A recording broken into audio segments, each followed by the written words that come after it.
What up guys, it is me, Metro Taco Gamer here, back at it again with another video. And today, I just want to briefly share with you guys every single PlayStation Vita action RPG that I currently own in my collection. And this is also including imports. So currently I have about 9 action RPGs physically for the PlayStation Vita. 5 of them are North American, and then 4 of them are Japanese imports. And I'm planning on looking for all of the PlayStation Vita action RPGs. Action RPGs are some of my favorite subgenre of RPGs, and I really love the ones on the PlayStation Vita that I have played so far. The PlayStation Vita is one of my all-time favorite handhelds. I don't really have a whole lot of experience with a lot of handhelds. I've only played on the Game Boy Advance, the Vita, and the Nintendo Switch, and the DS Lite and 3DS. I haven't really played like any original Game Boy or PlayStation Portable games. I am hoping to rectify that in the future, but I shouldn't be rambling on about handhelds. You guys came here because you guys wanted to hear me talk about some PlayStation Vita games in my collection. So let's get on with that. Starting off with my North American Vita games, starting with Tales of Hearts R, which is currently sitting as my #1 favorite Vita game.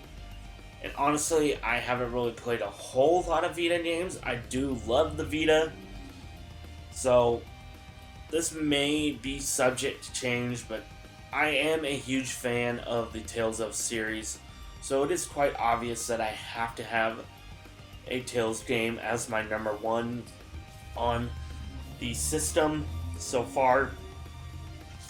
And then I have Ys Origin, one of the best hack and slash action RPGs ever made, in my opinion. In the Ys series, that is. And then I have Dragon's Crown. This is like a 4-player, well, it's up to 4 players. It has multiplayer in it. It's kind of a arcade style, side-scrolling, beat-em-up, hack and slash RPG. You do level up. There's a lot of RPG elements in this game, so I do consider it to be an action RPG. There's different characters with different classes that you need to choose from. And this is from Vanillaware, the same people behind Muramasa and Odysphere, which are 2 other games that I'm looking to add into my PlayStation Vita collection. That was unexpected. Then next up, I have Sword Art Online Lost Song.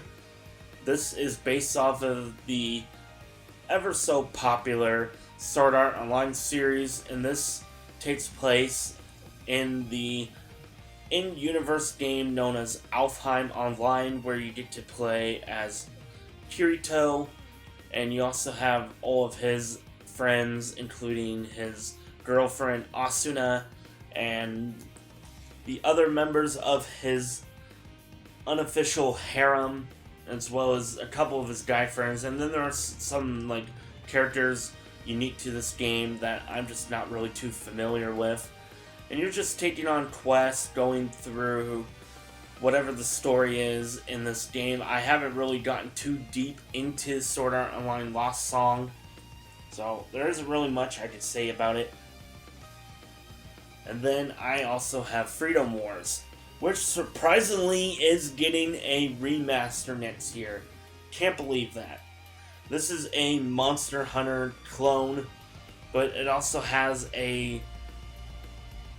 what I have heard to be a pretty interesting story mixed in. You play as a customizable character who has been sentenced to 1 million years in prison, and you are basically taking on missions to to like lower your prison sentence.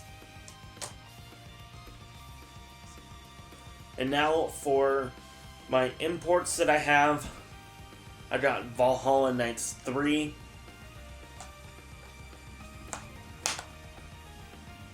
and God Eater 2, another couple of Monster Hunters type clones that are on the PlayStation Vita.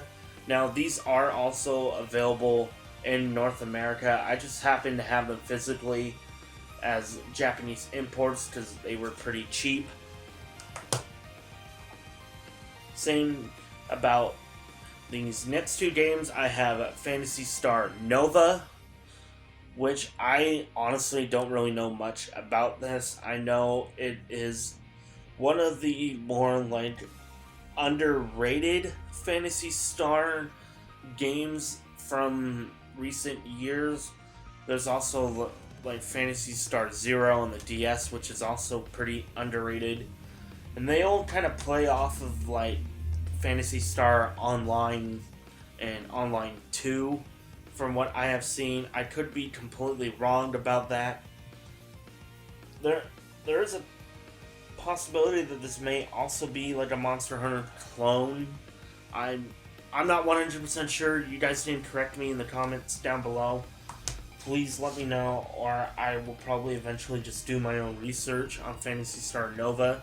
All I know is that this one is a Japanese exclusive. And then I also have Sword Art Online Hollow Fragment. I believe that's what it is from what I did with Google Translate. This is another Sword Art Online game, so there isn't really much I can say, because I don't really play a whole lot of Sword Art Online games. I do like the anime. It was one of my favorites at the time of the height of its popularity, and it has kind of dropped off.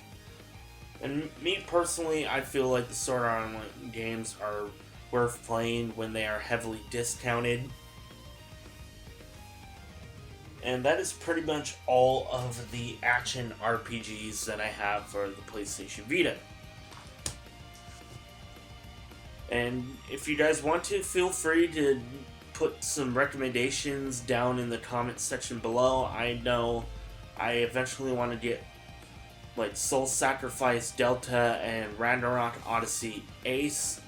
Those are two that are always highly recommended in a lot of like Vita RPG videos. So with that, I hope you guys enjoyed this quick little dive into one of my favorite subgenres of RPGs on one of my favorite handhelds. So with that, I will see you guys in the next video. I'm Mecha Otaku Gamer signing out. Peace.